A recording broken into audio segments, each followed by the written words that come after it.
C'est aux frontières du pays, au Maroc et en Tunisie, que s'est constituée l'armée des frontières. Contrairement à l'armée des maquis, celle-ci n'était pas engagée dans des opérations de guerre. Dès la fin juillet, les troupes de cette armée des frontières, avec l'appui du colonel Boumedienne, et se lancent à l'assaut des grandes villes.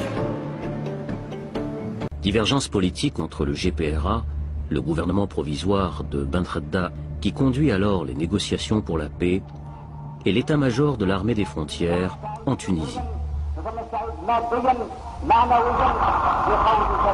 Cette armée, que dirige un état-major général sous les ordres du colonel Boumedienne, est forte de 60 000 hommes.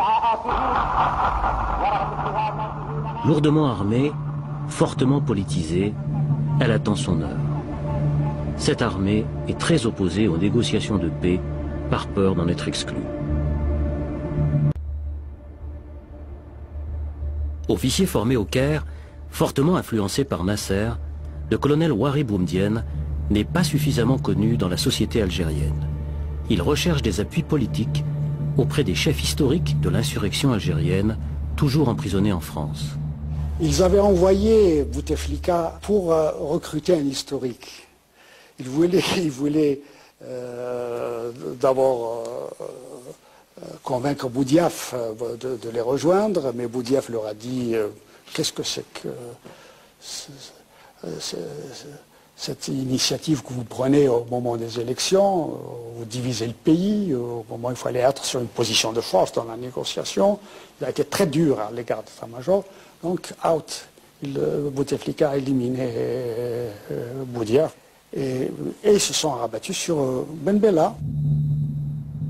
Sans Ben Bella, je ne pense pas que l'état-major de Ghardé Mao aurait pu réellement s'imposer. Il avait besoin d'une tête politique qui passe, et Ben Bella passait depuis des années comme étant le leader politique du front. Alors, sous la bannière de Ben Bella, l'état-major pouvait se placer. C'était la lutte pour le pouvoir qui avait commencé déjà lorsque les 5 étaient en prison, dont le président actuel Bouteflika servait d'agent de liaison.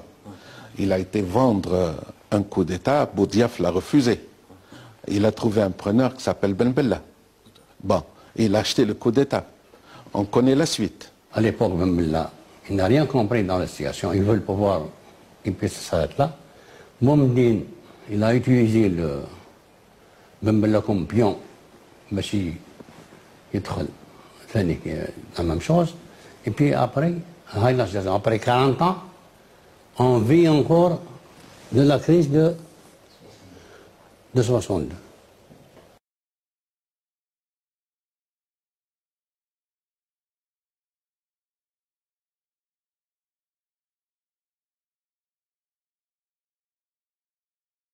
والعقيد بومدين وزيرا للدفاع ونائبا لمجلس الوزراء.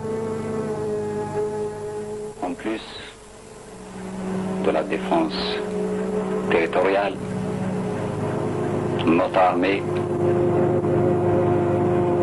aura une mission à accomplir, c'est-à-dire la participation effective à la construction de notre pays. L'Algérie, à cette époque-là, à ce moment précis, avait besoin d'une équipe d'hommes qui connaissent la réalité, qui n'a pas été déphasée, donc n'a pas été éloignée du terrain du combat, qui a connu une certaine continuité dans l'action. Une équipe qui était en mesure de dire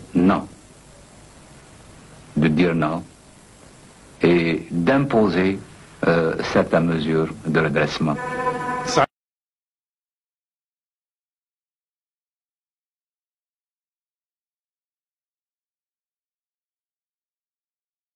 يعني في النهاية أن الجيش الذي جاء هو جيش الحدود، والجيش الذي انتصر على المجاهدين، على جيش المجاهدين هو جيش الحدود، وهذا جيش الحدود هو اللي تشكل من بعد منه الجيش الوطني الشعبي بكل ألم.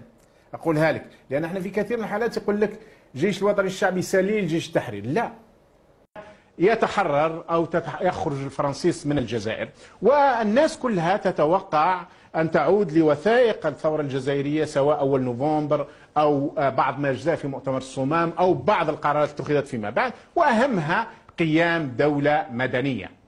قيام دولة مدنية ديمقراطية اجتماعية، يعني بدأت مجلس تأسيسي. نعم وبدأت في إطار المبادئ الإسلامية بإطارها، وبدأ المجلس التأسيسي وبدأت الأشياء. جاءت دبابات من وجدة عليها عسكريين ووضعوا بنبلة في الصورة، وجاءت الدبابات من وجدة. عندما ذهب محمد السعيد رحمه الله، وكان أحد أعظم الثوار والمجاهدين يومها، يواجه يوسف بن خدة، يقول له نواجه هؤلاء. قال له كيف لي بأن أواجه جيش تدعمه فرنسا ومصر والمغرب، يدعمه الحسن الثاني وعبد الناصر وديغول. هذه الدول المؤثرة آنذاك في الأحداث الجزائرية اجتمعوا على الدفع بالعسكر. لماذا كانوا يريدون الدفع بالعسكر وبمجموعة وجدة بالذات؟ لأنهم يعرفون أنهم سيؤدون إلى تخريب البلاد.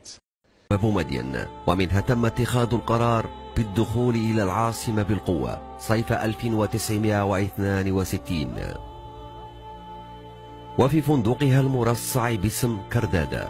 عرفت غرفته الشهيرة رقم 105 كان لها شرف إعلان تسمية الجيش الوطني الشعبي بدل جيش التحرير الوطني، وهو الجيش الذي قاد الدخول للعاصمة بنجاح صيف 1962.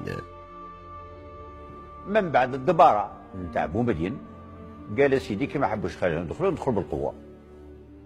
هذا اللي خلى وأن سي بومدين جاء البوسعادة وقنع سي محمد الشعباني بالجيش نتاعو، قال له باش نهجموا على العاصمة وندخلوا. وجانا سي الخضر بروقه هم مازال حي، وسي محمد بروقيه هم مازالوا حي في برازة. قالوا له شوف، هو محمد بروقيه كوموندور تاع، قالوا له تعيا تندم سي محمد وراك تشوف النتائج. اكيد تحطمونا، ولكن والله غير هذو اللي يذبحوا. وبالفعل كما سي محمد الشعباني قبل الموت قال الشيء الوحيد اللي ندم عليه هي الحكايه نتاع اللي دخلناهم للجزائر وحكموا وداروا نتاع فرنسا، وها مش راهم يديروا فينا نتاع فرنسا. قال لي هذيك الغلطه اللي درتها وما ننساهاش حتى نموت ونخلصها ولو بعمري ورحت ربح.